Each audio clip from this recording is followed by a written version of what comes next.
Hello, I miss you in the classroom, and I'm just going to be looking at percentages in this video, in particular changing a fraction to a percentage. Say for example you got 40 out of 50 in an exam and you wanted to know what that was as a percentage. Well, if you double 50, that's out of 100. So therefore, to keep the equation, keep the fraction equivalent, then you double the 40 as well. So it's 80 over 100. Anything over 100 is that percent, so it's 80%. Always estimate your answers first, because that means you can check it later on to see if you're in the same ballpark. We'll just talk about that in a minute as well. Whenever I see a fraction and we're asked to change it to a percent, I think of it as a result in an exam, okay? But because it just helps to understand where your answer is going to lie a little bit. For example, this one here, 17 out of 22 is the fraction. Say you did an exam and it was out of 22 and you got 17. Is it more than half? Is it more than 50%? Yes, it is, because 11 out of 22 is 50%. So it's more than half. So we're estimating that we're going to get somewhere between 50% and 100%.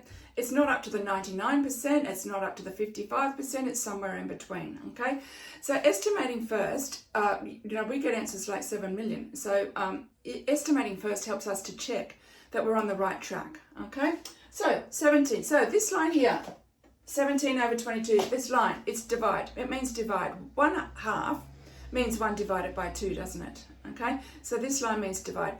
The steps to take to change a fraction to a percent is the top number divided by the bottom number. So the numerator divided by the denominator multiplied by 100. Okay, so 17 divided by 22 times 100 equals 17 divided by 22 times 100 is 77.27%.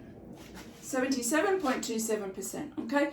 Just going back to our rounding off video, what is that as 1 decimal place? You might be asked in an exam to give your answer to 1 decimal place, okay? So to 1 decimal place, we go to the first decimal place, it's a 2. We look at the next number, it's above a 5. So to 1 decimal place, it's 77.3%.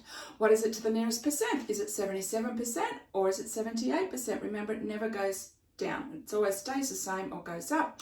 It is only 77% because the next number is only a 2. All right, it's less than a 5. Okay, so 77%. Sorry about my working out there all over the shop. Now, 237 out of 258. I know that you've probably never in your life had an exam that's out of 258, but it could happen. So 237, if you got 237 out of 258, once again, it's a pretty good result, isn't it? Okay, so 237 divided by 238 is 91.86%. The working out is 237 divided by 258, and you times it by 100, okay? So it's 91.86. Once again, let's round it off. It's 91.86. What about to 1 decimal place? So it's an 8, and the next number's a 6. The next number's a 6, which is above a 5. So therefore, it rounds. The 8 goes up. Okay, so to 1 decimal place, it's 91.9%. What about to the nearest percent? All right, is it 91% or is it 92%? It is 92% because the next one's an 8, and because it's a 5 or above, then it goes up. Just a couple of questions that are a little bit different. 1 and 3 over 29. I would do it probably just the same way. I would say 3 divided by 29 and times it by 100, and you would get 10.34. But there's a 1 out the front. The 1 out the front means 100%. Just say, I'm not sure if it's a great example, but just say you had a whole square and you coloured it in. The whole square was coloured in. 1 square is coloured in and 100% of the square is coloured in. So 1 means 100%, 2 whole numbers mean 200%. All right, so just add 100%, just add a 1 here. So it's 110.34%, and we know the answer is going to be bigger than 100% because it's 100% plus a little bit extra. Let's round it off because I love to round off. So round it off to the nearest percent. Is it 110% or is it 111%? The next one is a 3. It does not go up, so round it off to the nearest percentage is 110%. And don't forget, if the question's out of 2, you must show a line of working out. 1 mark for the working out and 1 mark for the answer. I've just written the answer there. Okay, 600 over 800. I know you don't often have an exam that's out of 800, but I still think of it as 600 out of 800 in an exam. Did you do quite well? Yeah, reasonably well. Did you do more than 50%? Yes. Is it up to 99%? No, it's not. All right. So you can just do 600 divided by 800 on your calculator times 100, and you would get 75%. Okay. Also, you could just do the equivalent fraction. So you could just do 6 divided by 8, and actually 6 over 8 is equivalent to 3 over 4, all right? So the answer here, regardless of whether you do 6 over 8, 60 over 80, 600 over 800, 6,000 over 8,000, the answer here is equal to 75%. So there's just a couple of questions that are a little bit different. So out of all the people in the world who I've never met, I seem to understand what Tim Minchin says. I seem to agree with what Tim Minchin says. He's one of the most creative guys walking the steps of Australia and everywhere else in the world, actually. And one of the things he says is that science is great. And do you know what? Science is great. So without science, we wouldn't even know why the grass is green. We wouldn't be able to we wouldn't even have a recipe to bake. And we definitely wouldn't know about climate change. We wouldn't know that the Earth's temperature has been rising, and it has been rising at an increasing rate. And we wouldn't be able to take steps to help the future generations to deal with that. So science is magnificent. However, you can't do science without your maths. You can't do science without knowing the numbers and understanding numbers. So while science is great, and yes it is, maths is important for science. It's a prerequisite. But really, what I want to do is put in a little bit of a plug for the creative student, the creative child, because over the last 35 years of teaching, and I have retired recently,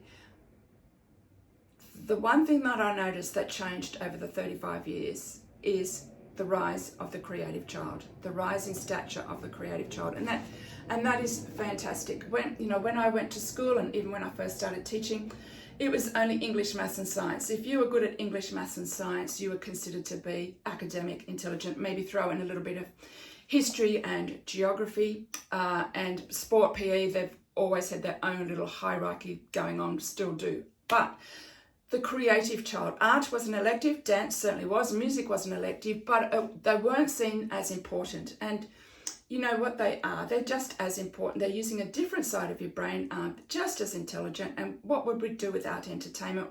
What would we do without art? I can't do it to save my life. I can't draw a stick figure, but I love art galleries.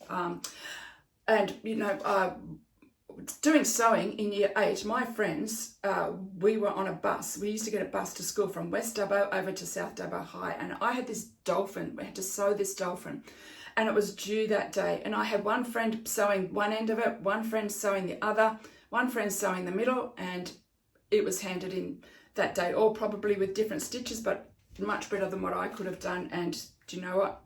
Sewing that dolphin, what resulted in that is that, I'm still bothering to be their friends today. No, that is a joke. We are still all friends today. And another thing I can think of is when we go down at lunchtime to have a look at year 9 or year 10's cake decorating. Goodness gracious me, I have never seen something. I could not do it to save my life. It is absolutely, the cakes, the decorations and how they're presented is absolutely amazing, and it's brilliant. So the rise of the creative child is one of the best things I've seen happen over 35, 40 years of teaching. It is absolutely brilliant. However, maths is my thing, and maths is compulsory, guys, until you're in year 10. And 80% of you will choose maths in year 11 and 12. So it's compulsory. You have to know it. It's using your brain. It's using logic, and maths is great. So that's my little plug for the creative child. Fantastic, but continue on maths. Try to understand maths. And also, one last thing. I've got an email address, percentageplus@gmail.com. I love maths. Maths is my friend. Both of those emails were already taken. I couldn't get them. So I have got percentageplus@gmail.com. If you need any help with your 7, 8 or 9 maths, email me and I'm happy to help. Have a great day and be kind to your teachers.